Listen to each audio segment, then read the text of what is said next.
Hello mga kachika! So for today's vlog, ituturo ko sa inyo kung paano magbayad ng SSS contribution online. Lalong-lalo na sa mga OFW na nagpupunta pa sa remittance center. So sa online, hindi mo na kailangang pumunta at updated kagad ang iyong bayad. So tara na! So ang una mong gagawin ay mag-download ka muna ng SSS app. At pagkatapos ay mag-register ka at ilagay mo ang mga details na kailangan doon. At pagkatapos noon ay pwedeng-pwede ka na magbayad online. Mag-download muna kayo ng SSS app. Kapag na-download nyo na, i-click nyo lang ang inyong app at ilagay lang natin ang ating mga username, password. At kapag napunta na tayo dun sa ating page, makikita nyo na ang inyong mga contribution and information. Click natin yung PRN para makagawa tayo ng ating pagbabayaran.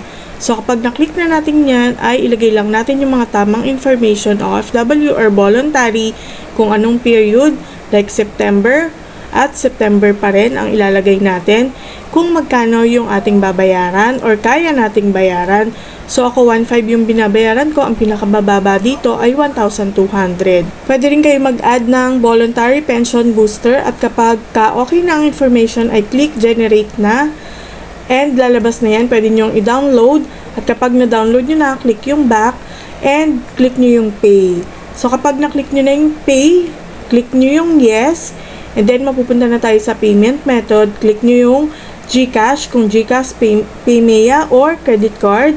And then, click OK kapag tama yung mga information na nailagay nyo. So, may service charge lang siya na total 16 pesos. So, click nyo uli yung GCash at mare-redirect na tayo sa ating GCash account. So, kapag nandyan na tayo sa ating GCash account, open lang natin ang ating GCash.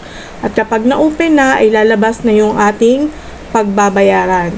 So, pay, click na natin yan. At kapag na-click na natin yan, ay i-click agad natin ang proceed. So, kapag na-click na natin yan, ay magpa-process na ang ating payment and hintayin lang natin siyang ma-process.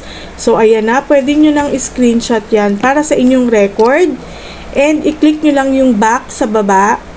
So, kapag na-click nyo yan, click ulit para mapunta uli kayo dun sa inyong SSS app. Lalabas na yung pinaka-resibo ng SSS, screenshot nyo. So, makikita nyo, nag-update na kagad siya. So, agad-agad ang updating ng SSS.